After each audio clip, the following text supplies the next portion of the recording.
What if I told you that there are real buildings, photographed more than 100 years ago, that appear to have no visible foundations at all, structures that seem to rise straight out of the ground as if the lower part was never built, but simply buried?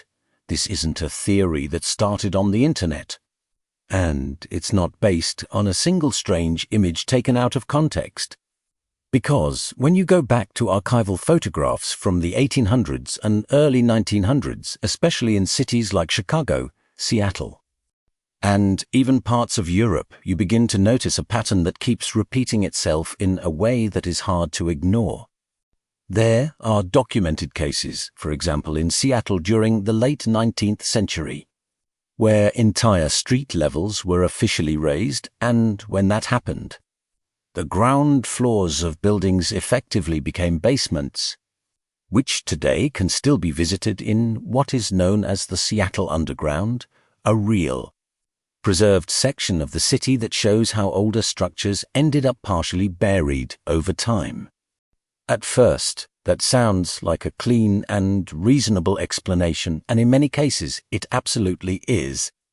Because when you compare these known, documented cases with other photographs from different cities and different countries taken in the same era, you start to see buildings with the same sunken appearance, yet without any clear historical record explaining why the surrounding ground level was raised.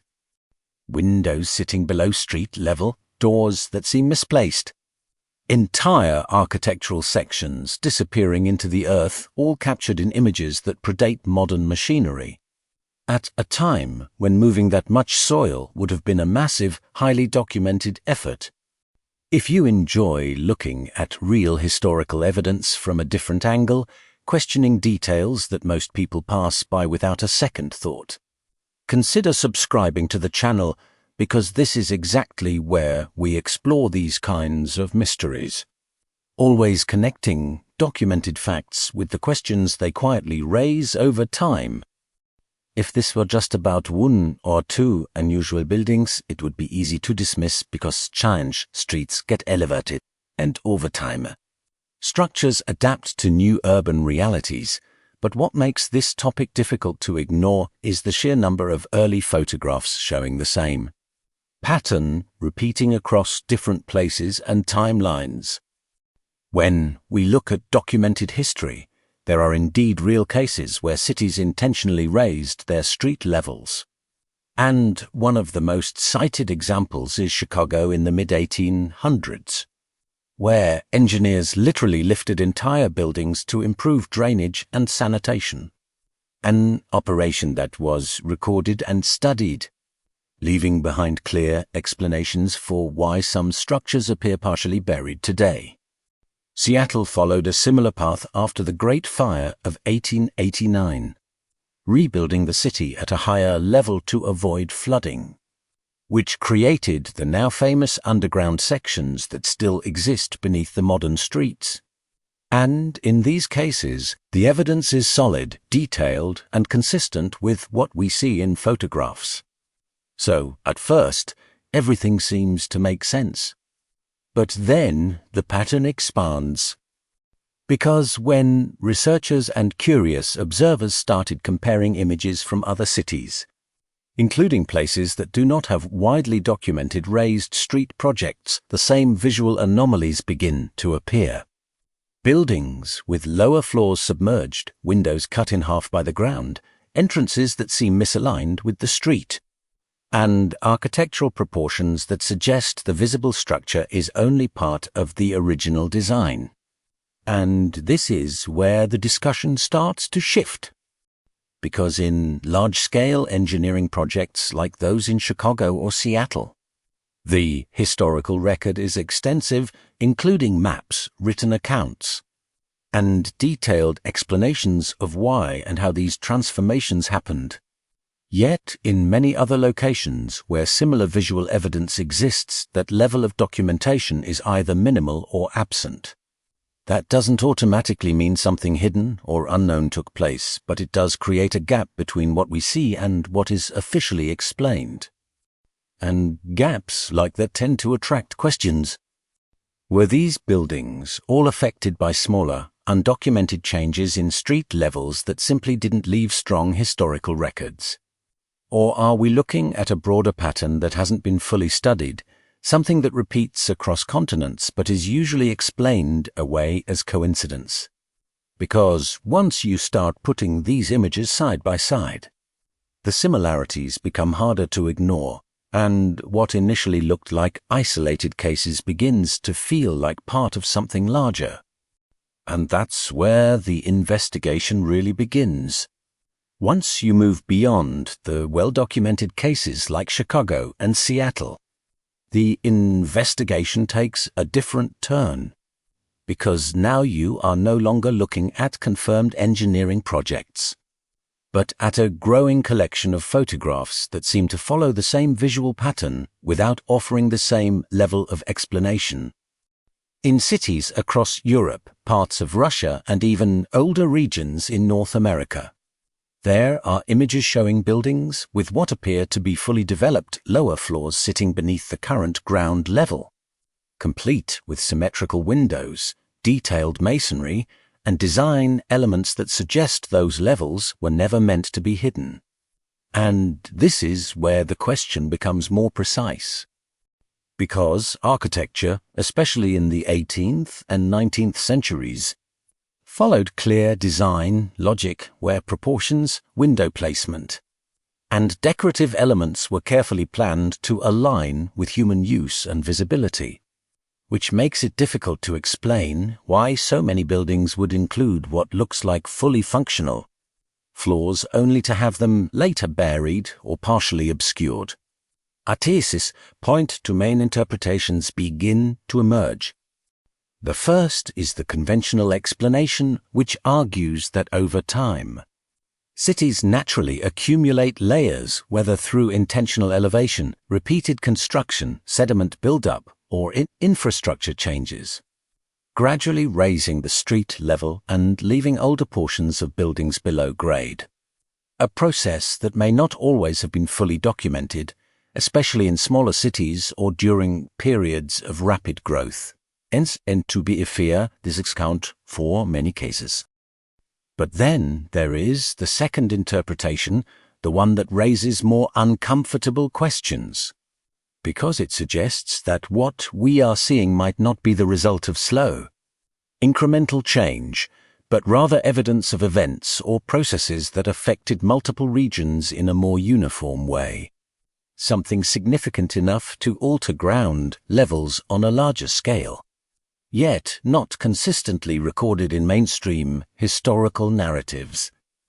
This is where terms like lost history or reset events often start to appear in discussions, not as proven facts, but as attempts to explain why similar architectural anomalies show up in places that do not seem to share the same documented history of urban modification. And while it is important to approach these ideas with caution, the visual evidence itself does raise a valid point. Because when multiple cities, built in different contexts, display buildings with nearly identical buried characteristics, the question is no longer whether the phenomenon exists, but how many different explanations are required to account for it. Is this truly a series of unrelated local developments? Or are we looking at a pattern that has simply never been connected in a meaningful way? Our thesis point the investigation naturally turns to historical records. Because if something on this scale truly happened across multiple regions, there should be consistent documentation explaining how and why entire sections of buildings ended up below ground level. And, in some cases, those records do exist. Urban development logs, engineering reports, and city planning documents from the 19th century clearly describe projects where streets were raised, drainage systems were redesigned, and older structures were adapted to fit new elevations, often transforming what used to be ground floors into basements over time. But the deeper you go into these archives, the more uneven the documentation becomes. Because while major cities tend to have detailed records, smaller regions, rapidly expanding towns, or areas affected by economic or social instability often show gaps, periods where construction clearly happened. But the specifics of how the landscape changed are either vague or missing entirely. And this is where things start to feel less straightforward. Because when you compare photographs of these less documented areas with those from cities that have clear historical explanations, the visual similarities remain striking, even though the paper trail does not. Buildings with symmetrical lower windows buried halfway into the ground, entrances that seem to have been repositioned, and entire structural sections that look complete, not improvised or altered, but simply covered. And that detail matters. Because when a building is modified after construction, especially in a reactive way, the result usually shows signs of adaptation. Uneven lines, mismatched materials, or architectural compromises, but in many of these cases, the buried sections appear as refined and intentional as the visible upper levels, suggesting that they were part of the original design. So the question shifts again. Not just how these lower levels ended up underground, but whether they were ever meant to be underground in the first place. Some historians argue that what we are seeing is simply the result of practical urban evolution. Repeated renovations, shifting street grades, and the natural complexity of cities growing over time. A process that doesn't always leave a clean or complete record. And that explanation does hold weight. But it doesn't fully resolve the tension between what is documented and what is visible. Because in investigation, consistency is everything. And when the visual evidence repeats more consistently than the historical explanations, it opens a space for doubt. Not necessarily to replace one narrative with another, but to question whether the full story has actually been preserved. And once that doubt is there, it becomes very difficult to ignore. By now, the question is no longer whether these buried architectural features exist, because the photographic evidence is clear and widely available.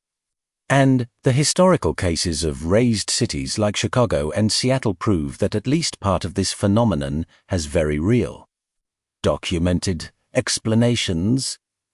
But what makes this topic so persistent and in some ways so unsettling is what happens when all these elements are placed side by side. Because instead of forming a single, clean narrative, they create a fragmented picture, where some pieces fit perfectly while others seem to belong to a story that hasn't been fully told. On one side, you have solid engineering history, cities adapting to floods, sanitation problems, and rapid expansion, raising streets and reshaping urban landscapes in ways that would inevitably bury parts of older structures, sometimes even intentionally. On the other side, you have locations where similar visual patterns appear, yet without the same level of recorded intervention, where the buildings themselves seem to carry evidence of a past configuration that doesn't fully match the official timeline. And this is where interpretation becomes unavoidable, because the human mind naturally tries to connect patterns, especially when those patterns repeat across different regions, and when the available explanations only partially account for what is being observed. The space between evidence and explanation begins to grow. Some will argue that this gap is simply the result of incomplete records, lost documents, or the natural complexity of history, where not everything is preserved or explained in detail, especially in times of rapid change.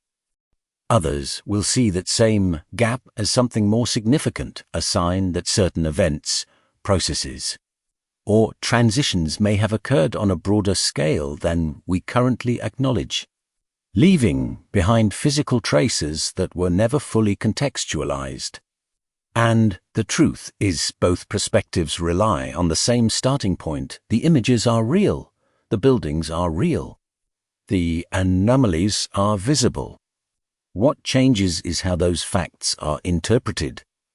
'Cause once you accept that these structures do, in many cases, appear partially buried without fully matching documentation, the conversation shifts from observation to meaning. And meaning is where certainty begins to dissolve. So when you look at these early photographs again, now with all of this in mind, the question becomes harder to ignore. Not because there is a single answer waiting to be revealed, but because the evidence itself refuses to settle into a simple explanation. Are we looking at the natural result of cities constantly rebuilding over themselves, layer after layer, slowly burying parts of their own past in a process that was never fully documented in every location? Or are these buildings quietly pointing to something else? Something that affected multiple regions in ways we don't completely understand, leaving behind traces that survived in stone, in brick, and in photographs, but not always in written history? Because if even a small portion of these cases cannot be fully explained by what is currently documented, then the real question is not just what happened to these buildings. It's what else might be missing from the story we think we know.